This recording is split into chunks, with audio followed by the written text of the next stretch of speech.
Ito na yata yung binigay na address ni Curtis sa akin. Kita ba? Oo, ito yun. Kontakin ko lang si Curtis para sabihin nandito na tayo.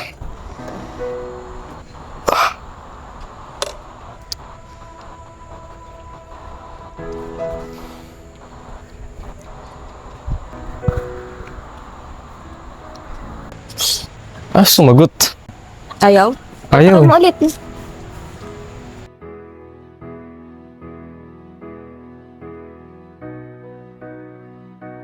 Ayaw pa rin sumagot eh.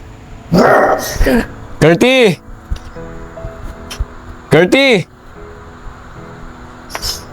Curtis! Tao po. Ay, bakit? Manang, kayo po ba yung katulong dito? Diyan po ba si Curtis? Wala si Curtis dito eh. Pero mamaya darating na rin yan. Bakit? Kasi po ito po yung napag-usapan naming bibilin po ni Curtis na motor. Ganun ba? Bibili siya ng motor? Bakit siya nagtatanong? Eh, katulong lang naman siya. Manang, pwede pakontak na lang po si Curtis kasi mamadali na po kami. Okay, sige, kukontakin ko si Curtis.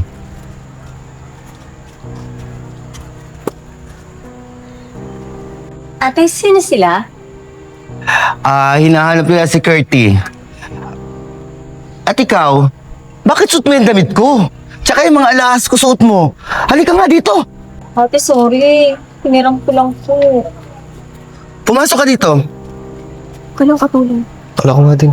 Sorry, ate. Bakit suot-suot mo yung mga alahas ko at tsaka yung damit ko? Ikaw talaga, Mel. Kubarin mo yan mamaya, ha? Uy, katulong ba talaga yung matandang bakla na yun? Ano sa tingin mo? Di ko nga nang eh. Di naman siya mukhang amo eh. Mukha siyang mahirap. Ate, sino ba kasi yun? Nako, yung dalawang yan, pinagtama lang pa akong katulong dito.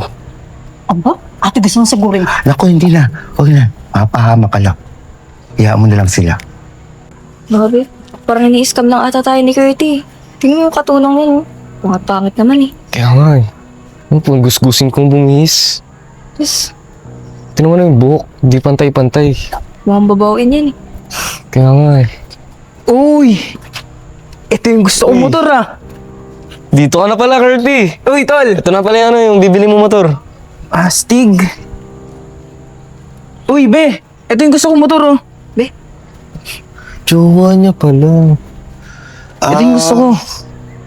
Yan ba yung gusto mo motor? Oo naman, ang ganda tiga mo. Sa tingin ko, be, bumili na lang tayo ng bago. Dahil yung motor na yan, mukhang ang daming sira. Bakit naman? Di pa nga natetesting eh. Huwag ka mag-alala, ganyan din ang bibili natin. Brand new. Sandali, Curtis. Ano mo ba siya? Ay, jowa ko bakit? May nangyari ba? Ma'am. Bilhin niyo na po ito motor, maganda to. Goodas niyo po. Yes. Bagong-bago lang din. Saktong-sakto po, mahilig si Curtis sa black. And tsaka, bagay na bagay po kayong mangkas Kaya dito. nga eh. Abe, bibili tayo ng bago, brand new talaga. Kasi ang itsura niyan parang ang daming sira. Tapos, bagay na bagay yan sa mga taong plastic. Kaya kayong dalawa, gamitin nyo na dahil bagay sa inyo yung dalawa. Tara na, pumasok na tayo. Ate, magluluto na ba ako? Dito na ba sila kakain sa loob? Ay, hindi. Hindi naman natin sila bisita. Tsaka di sila invited. Sige ate, papasok na ako sa loob. Oo, tsaka ba rin mo yung mga lahas at damit ko? Ako ate. Ma'am, sige na, bilhin niyo na to. Maganda naman to eh. Pati may napag-usapan din naman kami ni Curtis. Ma'am, sige na po, bilhin niyo na po to. Be, anong plano mo? Bumili lang tayo ng bago. At kayong dalawa, sa susunod, huwag muna kayo manguhusga ng kapwa. Lalo na kung hindi nyo kilala. Tol. Pasensya ka na. Bibili na lang daw kami bago eh. Paano be? Hindi ka na. Pasensya ka na tol Sayang naman. Tara na.